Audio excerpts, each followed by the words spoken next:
Francisco Villa. Ha sido un hombre del cual se ha hablado y escrito en innumerables ocasiones. Fue un gran estratega y guerrillero que según algunos luchó por el beneficio de los más necesitados. Sin embargo, ¿qué hacemos cuando encontramos testimonios escritos y verbales que demuestran lo contrario, y que pintan a Francisco Villa como el más despiadado de los asesinos? Esta es una recopilación de algunas de estas historias que no se publican o tratan de ocultarse. Usted es quien decide si creerlas o no. El investigador Nicolás Pineda. ¿Recuerda el negro episodio donde el general Francisco Villa mandó fusilar a 83 pobladores? Narra a detalle cuáles fueron las razones y la herida incurable que dejó. Creo que es tiempo de rescatar esa historia, y poner las cosas en su lugar para saber lo que realmente sucedió aquel 2 de diciembre de 1915. Primera Plana entrevistó al historiador e investigador por el Colegio de Sonora, Nicolás Pineda, quien además, el año pasado, coordinó la publicación del libro Masacre en San Pedro de la Cueva, un recopilado de testimonios de sobrevivientes de dicha tragedia. Poniéndolos en contexto, el historiador Pineda fue narrando cómo es que se fueron dando los acontecimientos a raíz de una derrota que sufrieron los villistas en manos del regimiento constitucionalista que resguardaba la entrada a Hermosillo. Esta batalla le costó muchas bajas a la famosa División del Norte comandada por Villa, y estos se dispersaron en retirada huyendo hacia el sur rumbo a la Colorada.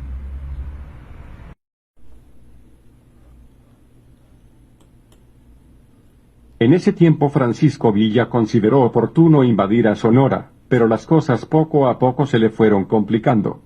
En su paso por Agua Prieta fue derrotado por los hombres de Plutarco Elías Calles que ya lo estaban esperando. En vista de verse superado en capacidad de fuego y número por Calles, ordenó la retirada con rumbo a Cananea para extorsionar a propietarios de las minas robándoles dinero y alimento para luego dirigirse hacia el sur, con la intención de tomar la ciudad de Hermosillo, pues estaba confiado de contar con el apoyo del gobernador José María Maytorena. Para su mala suerte, a Villa le sucedieron varias cosas que le complicaron sus planes. Primero, sus más fieles lugartenientes nunca llegaron para ayudarlo en la batalla, pues el general Felipe Ángeles no llegó porque se encontraba en Washington, y el general Rodolfo Fierro murió ahogado en una laguna. La segunda complicación fue que los Estados Unidos reconocieron el gobierno de Venustiano Carranza, y ya no quisieron venderle armas y municiones a Villa, además de negarle la entrada al país del norte a él y a sus hombres. El tercer problema, gota que derramó el vaso, fue que Maytorena dejó el puesto de gobernador de Sonora presuntamente por problemas de salud precisamente cuando Villa entraba a Hermosillo. Sin contar ya con el apoyo del gobernador, prácticamente estaba solo y por segunda vez fue derrotado en esta ocasión, sufriendo más bajas de soldados que en la batalla anterior. Se dice que a raíz de que Villa perdió la batalla contra los constitucionalistas que lo esperaban en Hermosillo, se quedó loco, al menos, temporalmente.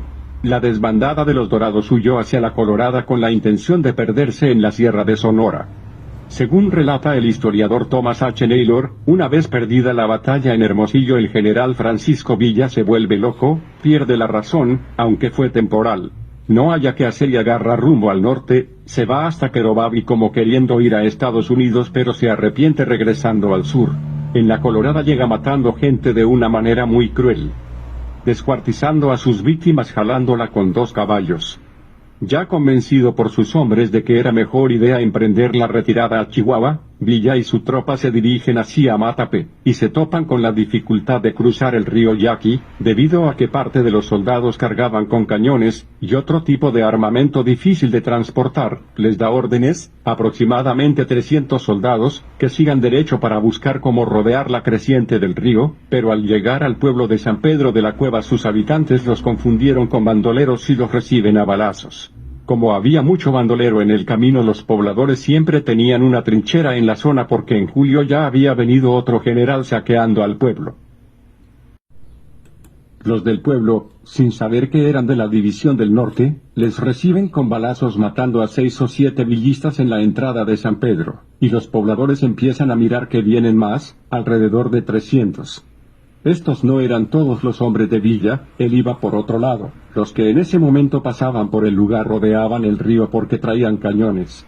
Los pobladores de San Pedro de la Cueva se dieron cuenta de que no eran bandoleros, sino que se trataba de la División del Norte, y uno de los hombres de Villa, el general Bracamonte, se entienden con los hombres del pueblo, pero se dice que un chismoso le avisó de lo sucedido a Villa, quien se encontraba en Tepupa, y este montó en cólera, y cabalgó esa misma madrugada rumbo a San Pedro de la Cueva.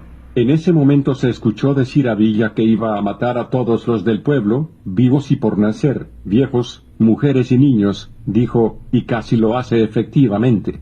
Al llegar detiene a todos los hombres y mujeres del pueblo, primero buscando a quienes los habían recibido a balazos.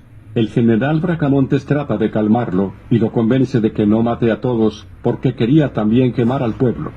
El general Pancho Villa, buscando a quienes habían recibido a balazos a su gente, reúne a todos los pobladores en la plaza del pueblo, y amenaza con fusilar a todos los hombres de 12 años en adelante.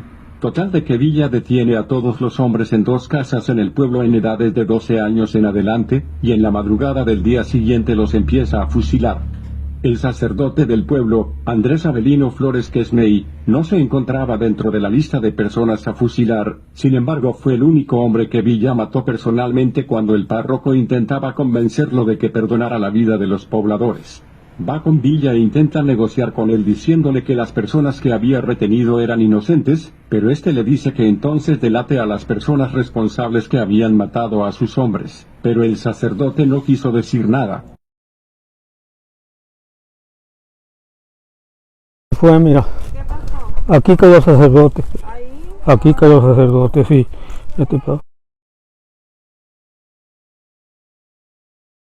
Fallecido el sacerdote en manos de Francisco Villa, ya no hubo quien intercediera por la vida de los pobladores y la matanza continuó. Ese día murieron 83 personas.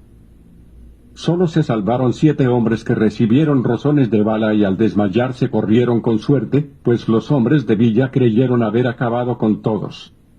Dentro de esos 7 hombres que sobrevivieron en el paredón de fusilamiento se encontraba el papá del fallecido sacerdote.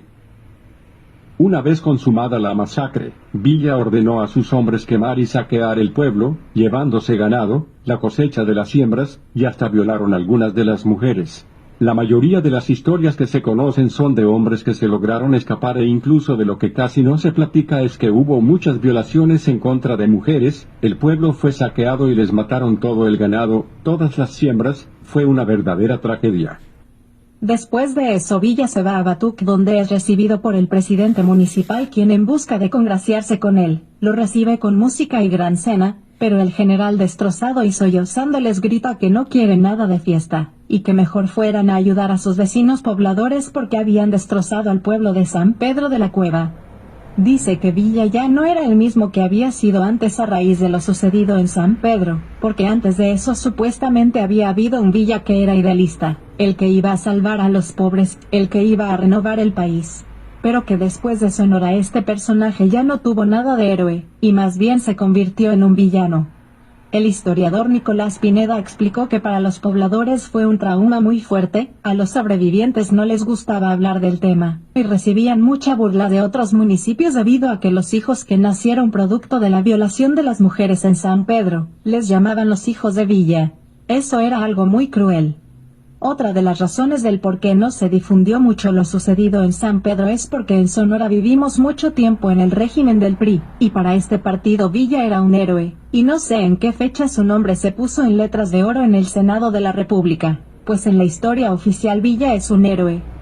Que la gente de Sonora y todo México conozca la verdadera historia de lo que pasó en San Pedro de la Cueva, es algo muy importante para Nicolás Pineda. Creo que es tiempo de rescatar esa historia y poner las cosas en su lugar.